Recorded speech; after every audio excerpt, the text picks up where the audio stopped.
Hello again, guys. I hope you're doing well. I hope you're having a good day. Um, I keep seeing this. I keep seeing. I really need to get this beard sorted out because I'm trying to grow it as an actual beard. I've had sort of stubble for years, and I'm trying to grow an actual beard. But every time I look in the mirror or in the camera, I feel like I'm turning into Grizzly Adams or Santa. One or the other. So I think I might go and get that sorted out tomorrow. Anyway, uh, as the kids, the school's kicking out. Somebody's not happy. Right. So I thought I'd do a film today about a kind of a day in my life as an alcoholic. Um, I'm not doing this for any kind of. It's not like a bragging thing or a oh, look how much I drank or look how much I did. It's not. It's really not about that.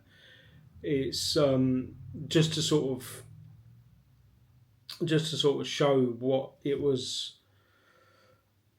how it went from being, an early drinker, 15, 16 years of age, to where I ended up at 39. Um, so this is, I suppose, in a sense, this is a follow-on from the progressive, alcoholism is a progressive illness video that I did previously. Um, so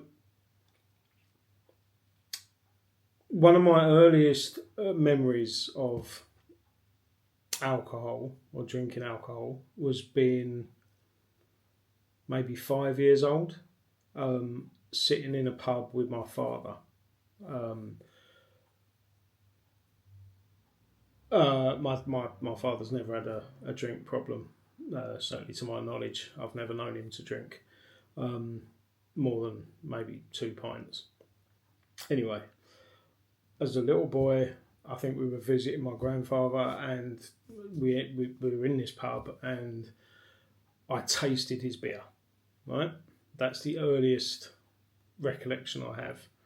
I just tasted it, and I didn't like it. And when I got to about 13, me and some friends from school bunked off, and we were, getting into my mate's mum's drinks cabinet and, drinking a bit. Now, we probably all got a little bit drunk, but I remember even then feeling.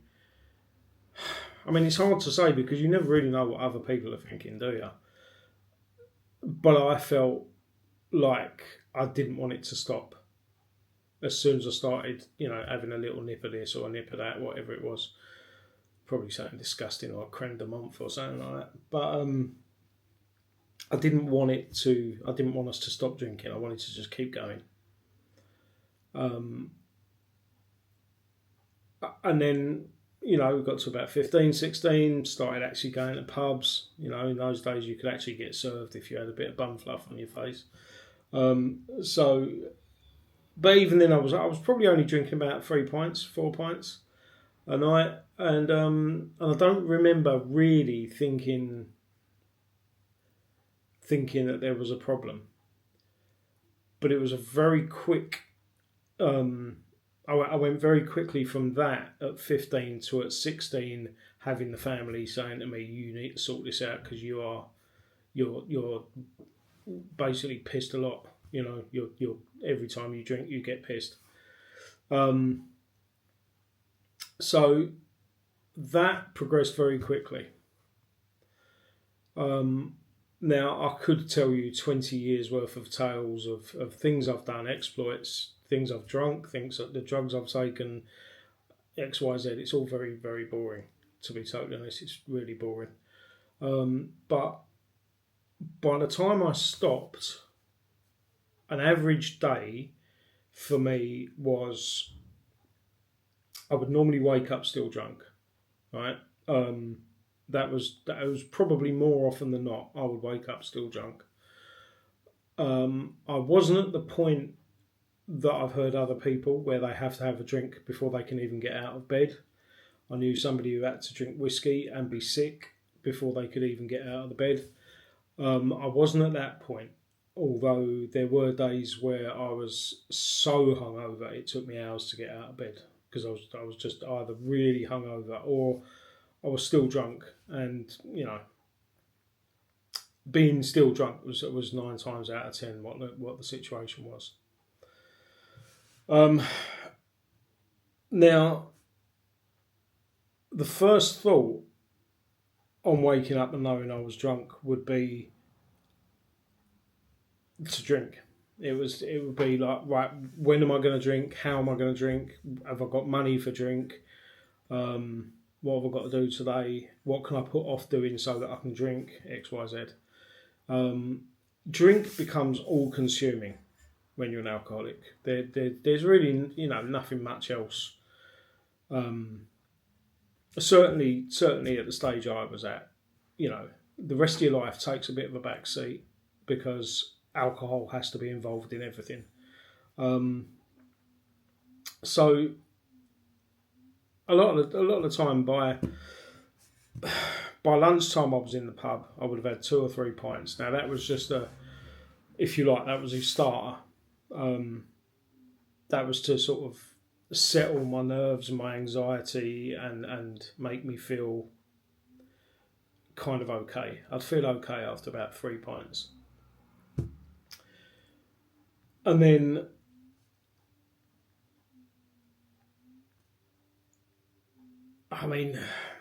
it varied, but quite often within about 2 hours of that, I'd be back in the pub, because it never stopped. Some days I just didn't come out of the pub full stop, but some days I'd have things to do, so I'd have that 3 pints, then go and do something. But I'd always be thinking, I just want to go back to the pub, so I'd go back, and it was usually at about the 5 pint mark, maybe 6 pints, that I'd start wanting to buy some cocaine. Now I worked in London, or I spend a lot of my time in London, so it was very easy for me to do that. So I'd go out and I'd get something, whatever it was that I got, and that kind of sobered you up a little bit. Not a lot. I mean, they're different things, but it sobered you up a bit. Kept you functioning, and then it just carried on for the rest of the day. There would just be popping in and out of the pub and meeting people and having drinks, and then that would go on till the evening, and then in the evening, when the pub shut, it was there was always places to go, or you could just buy cans and go home. But the bottom line is, once I started, I didn't stop until I was asleep or unconscious. It's as simple as that. There was no stopping, and that's the thing with alcoholics. There is no stopping. You might be a binge drinker, you might be an everyday drinker, you might be an occasional drinker, but once you start, you ain't stopping. All right, and that's how I was. I've blacked out so many times that I can't actually I couldn't tell you how many times it's been that I've blacked out. But I've woken up in doorways. I've woken up, being woken up by shopkeepers. I've woken up in police stations. I've come around a couple of days later. Once I'd taken an overdose. Still don't remember doing that. I'd taken an overdose of pills. I think I intended, it was an intentional sort of attempt at suicide. But typically for me, it was one of those things where I did it because I was drunk, and that was a lot with me. Drink gave me everything that I felt that I was lacking in life. It gave me confidence. It gave me it gave me courage, and it gave me. It's hard to say really, but it gave me everything that I felt that I didn't have. And once I was drinking, I had it. So I would quite often make decisions based on that, and they were always stupid decisions. You know, I pulled a fella off a train once, and for no reason at all. You know, ended up with a broken nose from that. Um, I, I think I pulled somebody out of a phone box one day, again for no reason.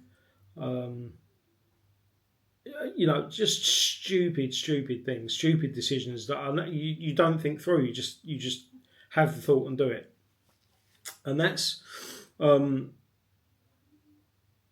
you know, I have to be open about these things and honest about these things, because it's like, you know, if if you suggested to me now to do any of those things, I'd look at you like, what, are you mental? Are you absolutely crazy? Obviously I'm not going to do that. And if you told me when I was 15 or 16, I probably would have said the same. But at the height of my alcoholism, then, and the height of my drinking, then all bets were off. You know, I did whatever I wanted to do. I was, you know, just didn't matter. Now, that was, you know, I stopped drinking at 40 or 39 to be precise. I'm 54 now. Imagine where I'd be now if I'd gone that extra 15 years. You see how I'd gone from the age of 16 at 3 pints to 39, pulling people out of phone boxes and drinking myself into blackouts.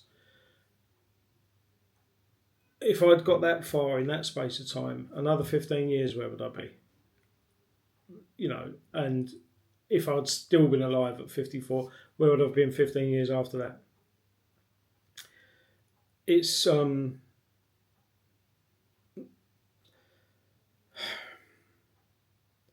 it's part of the reason I'm sort of doing this channel, is just because I'm almost desperate for somebody to see it who needs it and go, right, I'm going to listen to this fella. I'm going to binge listen to this fella who, you know, he may not have all the answers, but he's done it, and so he's showing me that it can be done. That's the important thing, is I'm trying to show that it can be done. Sobriety is there if you want it, and a new life is there if you want it. A better life is there.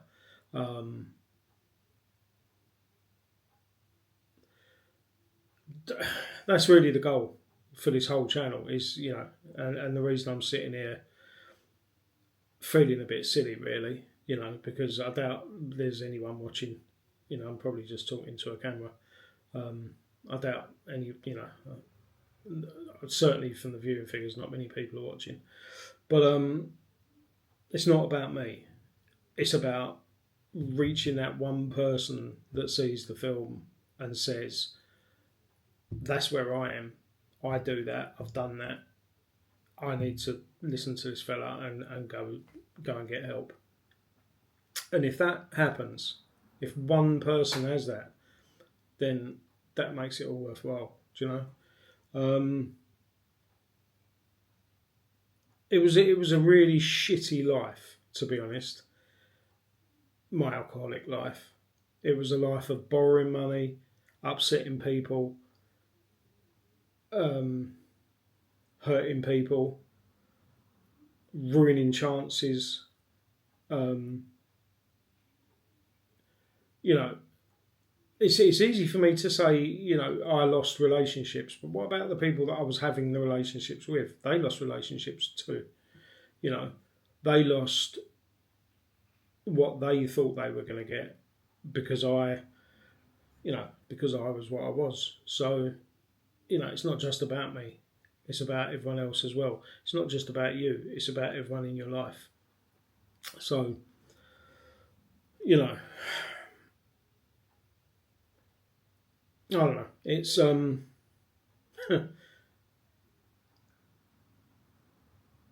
it's been 15 years now.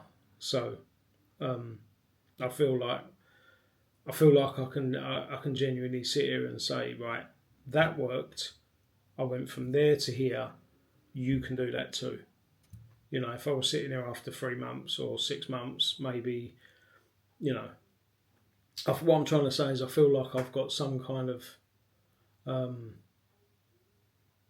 you know, kudos. Is that the right word? I don't know.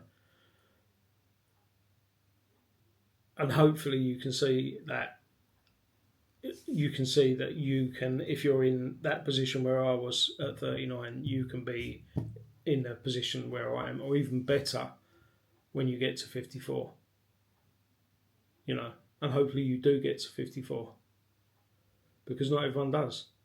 You know, I had a friend this week who I don't think he died this week, but I found out this week that he died. Very good friend of mine. Again, alcoholic.